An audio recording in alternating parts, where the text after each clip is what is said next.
Сайн байцгаана уу? Билгүүтэй гэдэг. Тэгэхээр энэ удаагийнхаа 9 минутаар Монгол Улсын ерөнхий сайд асан Бэлждийн Гиндэн гэж хүний тухай өгүүлэхээр шийдлээ. Тэгэхээр Гиндэн гэж хүн бол 1895 онд өнөөдрийн Өвөрангай аймгийн Тарагт сумд төржээ. Тэр үеийнхээ нэршлэр бол Сайн Ноён хан аймгийн Аюу-Үзэн вангийн хошуунд Бэлждийн Гиндэн гэж. Тэгэхээр Бэлжид гэдэг нь бол ээж нь. Тэгэд ээжтэйгээ багаасаа өссөн. За тэр үеийн лайлуудын адилаар маллаж ингэж өссөн ийм айл байдаг. Тэгэхээр Гиндэн гэж хүн бол багаасаа сэргэлэн цовоо малт нүдтэй ажилсаг ийм хүн байж. Ер нь бол бас үеийн залуучуудтайгаа даривчдаг, найр наадам хэсүүл хэсчдэг, баяд ноёдтой мөчөөрхчдөг, бас айл амтны малхуу найс чашин болгочдөг ийм цоглог, ийм дөрвөн ир байжээ. За 1922 онд Монголын хувьсгал залуучдын эвлэлд гишүүнээр илсэн. За 1924 онд Монгол ардын хувьсгалт наамд гишүүнээр илсэн. За ардын засгийг бол анханаас нь талархан хүлээн авсан ийм хүн. За анх удаа Улаанбаатар хотод орж ирсэн нь бол 1923 онд Монголын хувьсгал залуучдын эвлэлд эвлэлийн төлөөлөгчөөр за Нутагтаан буцаж очиод 10 хээрийн хошууг шинэ засаг заргааг эмхлэн байгуулах энэ ажилд бол ганцуу шумлан гар бие оролцсон, оройлон оролцсон ийм хүн юм аа. За ийм ч учраас нутгийн ард иргэдэн түүнд итгэл хүлээлгээд 1924 онд улсын анх дугаар бүгд хуралд төлөөлөгчөөр болсон. За төлөөлөгчөөр ирээд тэр хуралд бол маш өндөр улс төрийн итгэв гаргаж 20 гаруй удаа боссон гэдэг асуулт асууж, хариулт авч, үг хэлж.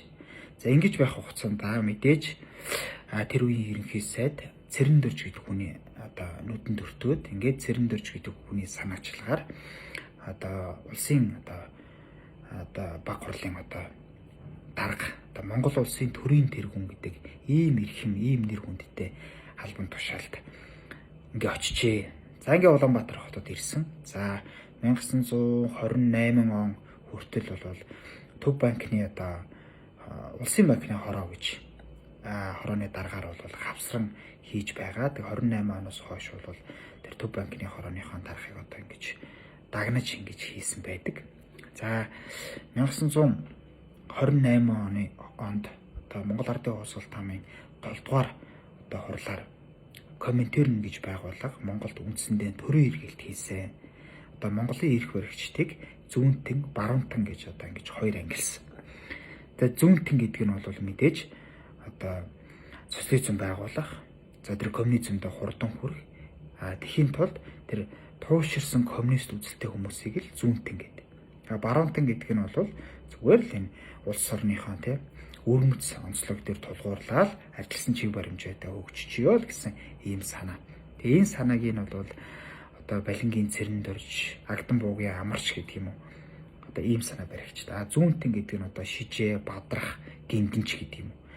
Тэгээ манайхан дунд бол нэг тийм зүүн баруун гэж нэг ялгаа талцаад тэрийг нэг ойлгоод тэр байгаад байгаа юм бол байхгүй. Зүгээр энийг цаанаас нь тэр Коминтерн гэж байгуулах л хуваагаал чи баруунтай юм, чи зүүнтэй юм л гэж ингэж түлхээд байгаамаа.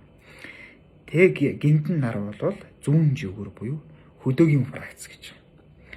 Ингээд үндсэндээ тэр 1928 онд тэр баруунтнуудад цохилт өгөөд зүүнтнүүдийг төрийн эрхэнд гаргаж ирсэн. За нөгөө намыг намын дарга гэж байхгүй, ижил эрэхтэй 3 нарийн бичгийн дарга гэж хуваасан. Ингээд намын төвлөрлийг бас ингээд сааруулсан. За ингээд зүүнтний нуглаа завхрал гэдэг ийм ажил тэндээс эхэлсэн. Зүүнтнүүд бол үнэхээр улс орныг бол үнэхээр туйлдуулсан, тэр ангич үзлийг дэврэгсэн, төрийн байгууллагуудын ажил албан хаагчдыг хомроглон халсан, баяд ноёдын малыг хураасан, нийгэмчилсэн, улсын орлого болгосон гэдэг. Тэгээ үүнээс нь үүдээд манай Монголын мал сүргийн тоо даруй 7 саяар ингэж хорогдсон. Ийм жишээ бидэг. Зөвхөн нэг жишээ хэд. Тэгэд энэний тухай бүр 2-3 цагийн чинь бас ярьж болно. За ингээд дараагаар нь 1930-аад оны үед би түрүү хэлсэн.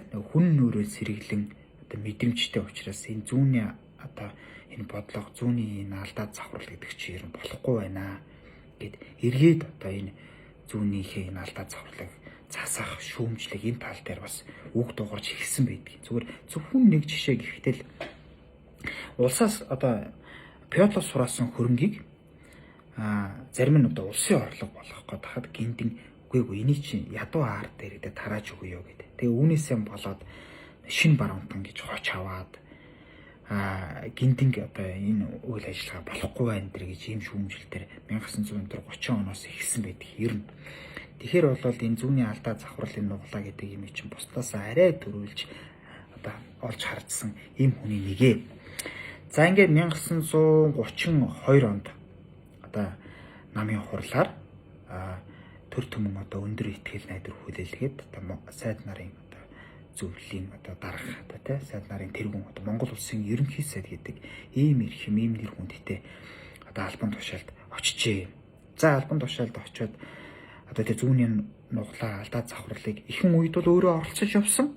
Сүүлдээ тэрийг засахын тулд тэрнээс хурдан гарахын тулд бол маш том эрс шинжилт, эрс өөрчлөлтүүдийг хийсэн.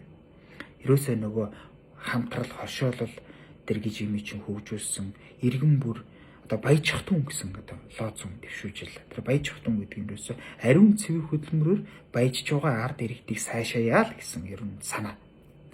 За тэгээд нөгөө энгийн худалдаа гэж чөлөөтэй болгоод зах зээлийг ингээд эргэлтэнд оруулаад ирэхэд дорхноо ингээд энэ жижиг эдийн засгтай юм орж шинэ дорхноос сэргээд ирсэн. Нөгөө малын тоо толгойд чинь одоо 1932-оос 34 он одоо тэр гиндэн ерөнхий сайдын одоо төрийн эрх одоо барьж авах хугацаанд 3.5 саяар ингээд даруй ингээд өсөх жишээний ийм одоо үйл ажиллагаануудыг одоо явуулж эхэлсэн. За нам болвол ерөөсөө л улс төр тэр гэгэрлийн ажлыг л хариуцсан. Засаг бол ерөөсөө улс орныхоо одоо үндсэн үйл ажиллагааг л мэдъя гэдэг. Тэгээ ийм санаатай одоо ингэж үйл ажиллагаа явуулсан.